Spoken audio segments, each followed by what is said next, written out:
SNPs biology. So in this video we will discuss about genetic mapping. Okay, genetic mapping क्या है, कैसे करते हैं, okay, किसने डिस्कवर किया था, कैसे किया था, क्राइटेरियाज क्या है, क्लियर, वो हम देखेंगे. Clear. So before discussion, let me tell you, if you are new to this channel or if you have not yet subscribed to our channel, then do subscribe. Press that bell icon next to the subscription button. Select all to get all the notifications whenever a new video comes up. Okay, from our channel. So genetic mapping. तो genetic map क्या है, ये पहले देखेंगे, right? So genes are present on what? On chromosomes, right? So the linkage among the genes present on the chromosome can be represented by what? Your genetic map. Okay, clear? Genetic map को और भी हम क्या बोलते हैं? Linkage map बोल सकते हैं. क्लियर? या फिर हम इसे और क्या बोल सकते हैं? Chromosomal map. क्लियर, समझ में आया? तो क्वेश्चन अगर लिंकेज मैप आता है या फिर क्रोमोसोम मैप आता है या फिर जेनेटिक मैप आता है तो आप समझ लेना कि क्या क्वेश्चन पूछा है. ओके, क्लियर, समझ में आया? So this genetic mapping or the genetic map, okay, that was first constructed by Struthevant. Okay,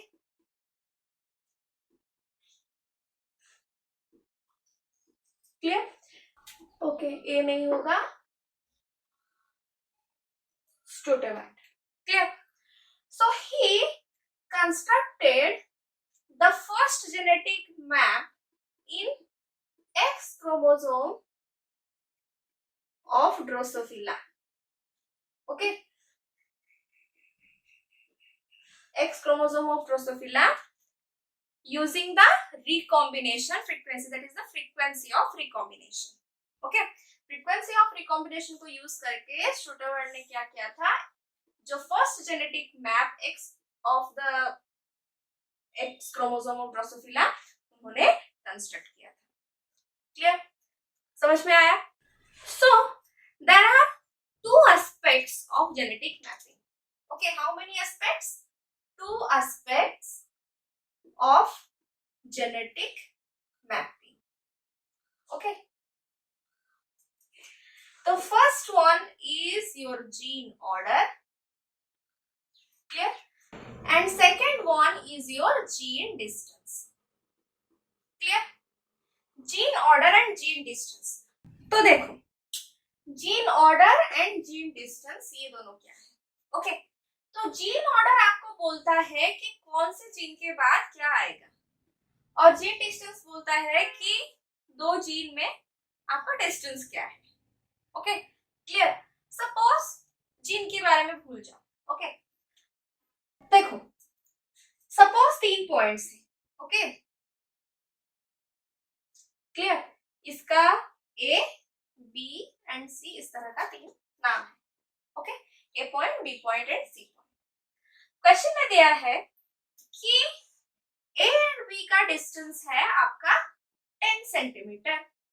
okay, A and C का डिस्टेंस है 5 centimetre and B and C में डिस्टेंस है क्या, 5 सेंटीमीटर. ओके, अगर पूछेगा कि कौन से पॉइंट के बाद क्या आएगा तो आप डिटरमाइन कर सकते हो या नहीं? इजीली कर सकते हो, राइट? पहले ए, उसके बाद सी, उसके बाद बी आएगा, क्योंकि ए एंड बी में डिस्टेंस क्या है, 10 सेंटीमीटर है. ए एंड सी में हो गया 5, सी एंड बी में हो गया क्या, 5. टोटल हो गया कि नहीं, 10, राइट? तो इस तरह से आप डिटरमाइन कर सकते हो, है कि नहीं? तो ठीक उसी तरह से आपका जो जेनेटिक डिस्टेंस है, ओके, वो डिपेंड करता है आपके रिकॉम्बिनेशन फ्रीक्वेंसी के ऊपर. क्लियर? जीन डिस्टेंस हो या फिर आपका gene order. Clear? That depends upon the frequency of recombination. Okay, तो रिकॉम्बिनेशन कब होता है? क्रॉसिंग ओवर में, है कि नहीं? तो अगर जीन में डिस्टेंस ज्यादा हो, okay, then chance of recombination, chance of crossing over is more, right? Your gene distance is directly proportional to your crossing over frequency of crossing over or frequency of what? Your recombination, है कि नहीं? As the distance between the genes increases, chance of crossing over or recombination increases. As the distance between the two genes decreases, then chance of crossing over or recombination increases. As a result, increases, decreases. Okay, ये अगर कम हो रहा है तो ये भी कम होगा, ये अगर बढ़ रहा है तो ये भी बढ़ेगा। Okay, लेकिन अगर हम लिंकेज के साथ कंपेयर करें तो अगर जीन डिस्टेंस बढ़ रहा है तो चांस ऑफ लिंकेज कम हो रहा है, राइट? जीन डिस्टेंस अगर घट रहा है तो चांस ऑफ लिंकेज ज्यादा होगा। मतलब gene distance is inversely proportional to your linkage, है कि नहीं? तो अगर हम बोल रहे हैं कि लिंकेज ज्यादा हो रहा है, मतलब क्रॉसिंग ओवर या फिर रिकॉम्बिनेशन वो कम होगा, है कि नहीं? अगर लिंकेज कम हो रहा है तो क्रॉसिंग ओवर या फिर रिकॉम्बिनेशन ज्यादा होगा, है कि नहीं? तो देखो, gene distance, linkage, crossing over, ये तीनों के तीनों एक दूसरे के साथ रिलेटेड है कि नहीं? Right? So using the recombination frequency, okay, or the crossover frequency, we can easily calculate the genetic distance, okay, or we can say the map distance. Clear?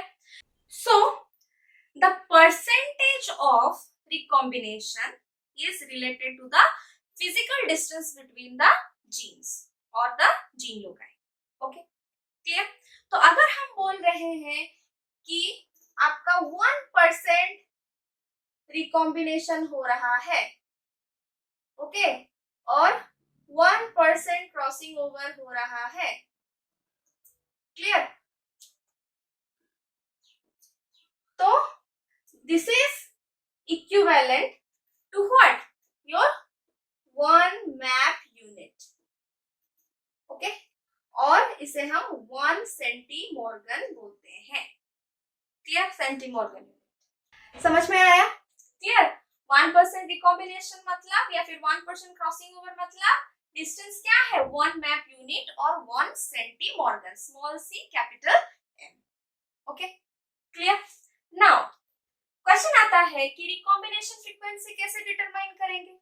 क्योंकि रिकॉम्बिनेशन फ्रीक्वेंसी के ऊपर आपका डिपेंड क्या करता है? आपका जेनेटिक डिस्टेंस भी और लिंकेज भी, राइट? जेनेटिक डिस्टेंस निकालने के लिए आपको रिकॉम्बिनेशन फ्रीक्वेंसी भी निकालना होगा, है कि नहीं? क्लियर? तो उसका फॉर्मूला क्या है?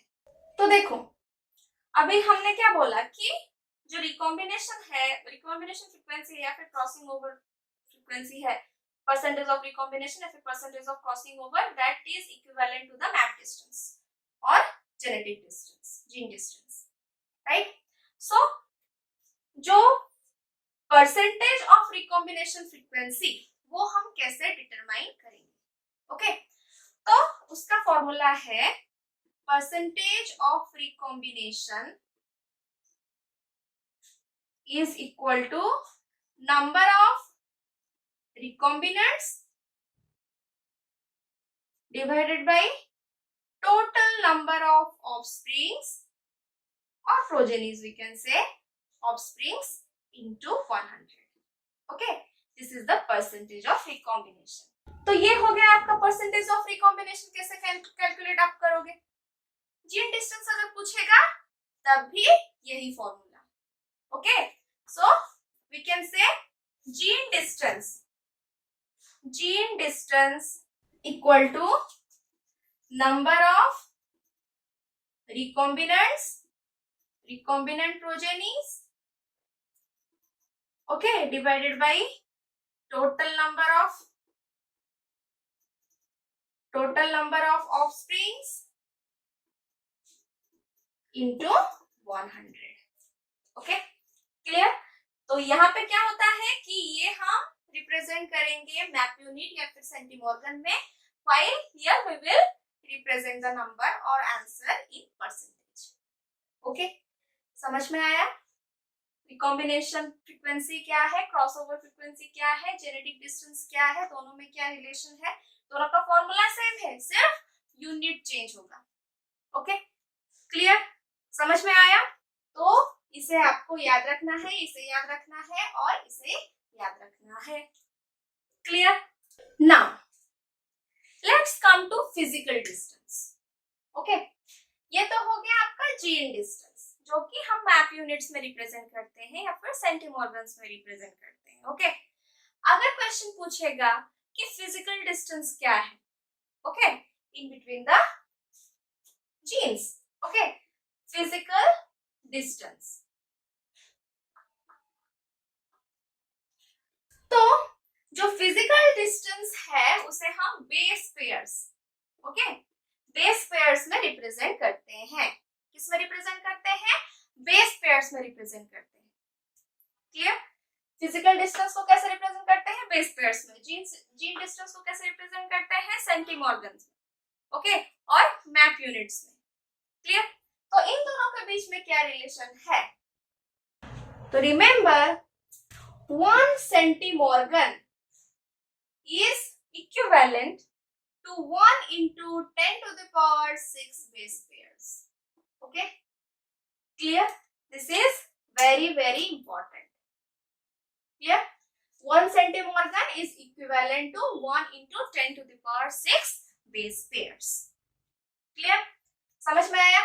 जीन डिस्टेंस कैसे निकालते हैं, परसेंट ऑफ रिकॉम्बिनेशन कैसे निकालते हैं, फिजिकल डिस्टेंस कैसे रिप्रेजेंट करते हैं और कैसे निकालते हैं। ओके तो देखो यहाँ पे सेंटीमॉर्गन एंड बेस पेयर में क्या रिलेशन है वो दे दिया गया है। ओके अगर उल्टा भी पूछेगा तो आप कर सकते हो, है कि नहीं। तो अभी एक एग्जांपल देखेंगे और हम ये सब निकालेंगे। Okay clear. Okay so this is the question. Suppose 2 genes A and B, okay, A and B are located on the same chromosome. वो एक ही क्रोमोसोम में है, दो gene A and B. And capital A, capital B of individual is crossed to a small b individual to produce capital A small a and capital B small b offspring. Okay, ये दोनों के बीच में cross हुआ और ये offspring produce हुआ। Clear.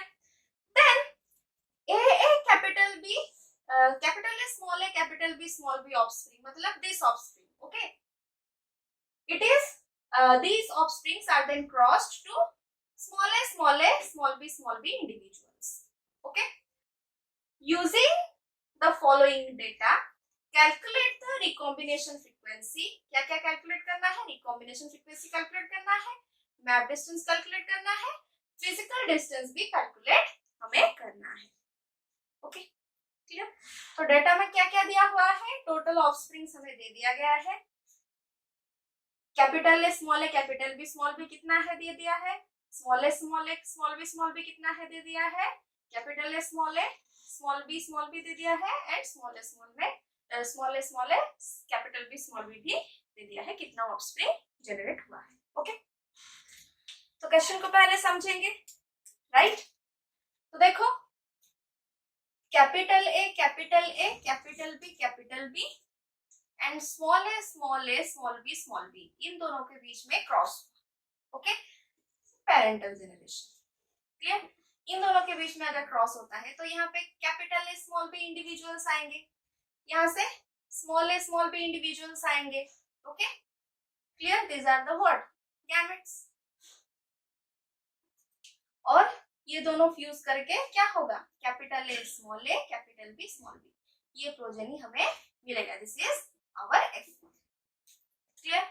Then this F1 progeny, ये जो दिया हुआ है, right, it is then crossed with small A small B individuals. Okay, इसे हम क्रॉस कर रहे हैं ए एस बी बी के साथ। ओके, तो ये किस तरह का क्रॉस हुआ, F1 जनरेशन को अगर हम रिसेसिव पेरेंट के साथ, डबल रिसेसिव पेरेंट के साथ क्रॉस कर रहे हैं तो वो किस तरह का क्रॉस है, it is test cross, right. तो ये क्या हो गया, ये एक टेस्ट क्रॉस हो गया। क्लियर? तो देखो नेक्स्ट क्या क्या गैमेट्स हमें मिलेंगे। तो gametes after meiosis, what are the gametes, यहाँ पे 4 तरह के गैमेट्स मिलेंगे, यहाँ पे सिर्फ एक तरह के गैमेट मिलेंगे, दैट इज ए बी। तो यहाँ पे मिलेंगे हमें कैपिटल ए कैपिटल बी, फिर capital A small A capital B, फिर small A small B, right. फिर अगर हम टेस्ट क्रॉस प्रोजेनी की बात करें तो क्या क्या मिलेंगे हमें, ये दोनों को क्रॉस करके capital A capital B small B, फिर ये क्रॉस करके capital A small B small B, फिर ये दोनों को क्रॉस करके small A capital B small B, फिर ये दोनों को क्रॉस करके small A small B, right, है कि नहीं? क्लियर? तो देखो यहाँ पे पेरेंटल कौन कौन है, इसके साथ जो मैच कर रहा होगा और इसके साथ जो मैच कर रहा होगा वो दोनों पेरेंटल है, मतलब ये और ये दोनों क्या है, ये दोनों हो गए हमारे पेरेंटल। क्लियर? और ये जो है ये इन दोनों के साथ मैच कर रहा है नहीं, राइट, तो ये क्या हो गए, रिकॉम्बिनेंट। समझ में आया? रिकॉम्बिनेंट ऑफस्प्रिंग क्या क्या है, पेरेंटल ऑफस्प्रिंग क्या क्या है? समझ में आया? तो देखो हमें पहले पूछा है कि रिकॉम्बिनेशन फ्रीक्वेंसी निकालना है, राइट। तो रिकॉम्बिनेशन फ्रीक्वेंसी क्या है, number of recombinant divided by total number of offsprings into 100, है कि नहीं, राइट। तो देखो यहाँ पे रिकॉम्बिनेंट क्या क्या हमें मिल रहा है, capital A small B, okay. तो क्या है ये, right, small A capital B, ये है कि नहीं। तो इन दोनों को हम ऐड कर देंगे, 36 plus 39, right. Total number of offspring दे दिया है 400, अगर नहीं दिया होगा तो आपको ये चारों को ऐड करना होगा। ओके, कभी कभी आपको नहीं दिया होता है कि क्या पेरेंटल होगा क्या रिकॉम्बिनेंट होगा, तब आप कैसे करोगे वो मैं एक अलग से वीडियो बना के आपको बताऊंगी। Okay, that is a different concept. Clear? तो देखो इनटू 100, क्लियर। तो इसे अगर हम ऐड करेंगे होगा 75 डिवाइडेड बाय 400 इनटू 100, क्लियर। तो 75 by 4 that will be your 18.75%, clear. तो 18.75% हमारा रिकॉम्बिनेंट परसेंटेज ऑफ रिकॉम्बिनेशन और रिकॉम्बिनेंट फ्रीक्वेंसी हमें मिल गया। तभी ये क्वेश्चन सॉल्व हो गया, राइट। नेक्स्ट क्वेश्चन क्या सॉल्व करना है, मैप डिस्टेंस क्या होगा। तो हमें पता है कि 1% of recombination equivalent to 1 map distance, 1 map unit और 1 सेंटीमॉर्गन, राइट। तो हमारा मैप डिस्टेंस क्या होगा, मैप डिस्टेंस होगा 18.75 सेंटीमॉर्गन, जो कि हम इक्विवेलेंट कर सकते हैं 18.8 के साथ, है कि नहीं, सेंटीमॉर्गन, और हम मैप यूनिट भी लिख सकते हैं। Clear? This is equivalent to 18.8। Okay, clear. Second question solve हो गया। Now come to the third point, physical distance पूछा है। तो पिछले वीडियो में मैं बताई थी कि 1 centimorgan is equal to 1 into 10 to the power 6 base pairs, और फिजिकल डिस्टेंस को हम बेस पेयर्स में रिप्रेजेंट करते हैं, है कि नहीं? तो यहाँ पे आंसर निकालेंगे क्या? आपका फिजिकल डिस्टेंस क्या होगा आपका 18.8 सेंटीमॉर्गन, 18.8 into 1 into 10 to the power 6 base pairs. Okay, that will be 18.8 into 10 to the power 6 base pairs. ठीक, आप 1.88 करके भी निकाल सकते हो, right? Clear? So this is your answer. कैसे निकालेंगे रिकॉम्बिनेशन फ्रीक्वेंसी, कैसे निकालेंगे मैप डिस्टेंस एंड कैसे निकालेंगे फिजिकल डिस्टेंस। बहुत गर्मी हो रही है, राइट? हाँ, बहुत हो रही है। तो देखो, समझ में आया कैसे निकालना है आपको? क्वेश्चन कैसे पूछ सकता है? रिकॉम्बिनेशन फ्रीक्वेंसी ना पूछ के मैप डिस्टेंस डायरेक्ट पूछ सकता है। ओके, तो कैसे निकालोगे? अंडरस्टूड? क्लियर? तो यहां से क्या पता चल रहा है कि suppose this is the chromosome, okay, here is gene A, here is gene B, और इन दोनों में डिस्टेंस क्या है? 18.8 सेंटीमॉर्गन। Okay, clear? समझ में आया? और उन दोनों में कितने बेस पेयर्स हैं? 18.8 into 10 to the power 6 base pairs. Okay, which is the physical distance between gene A and B. Okay, जब फिजिकल डिस्टेंस पूछता है मतलब उन दोनों में कितने बेस पेयर्स हैं वो पूछता है। वो जो जीन लोकस है, दो जीन लोकस, उन दोनों में कितने बेस पेयर्स हैं, ओके, कितने न्यूक्लियोटाइड्स हैं। समझ में आया? Clear? So this is all about your genetic mapping. I hope this video will be helpful to you all in your examination. आप लोगों से मिलते हैं अगले वीडियो में। Till then, take care of yourselves. If you have not yet subscribed, do subscribe. Press that bell icon. Next to the subscription button, select all to get notified from us. And if you're liking our videos, do like and share with your friends. Thank you.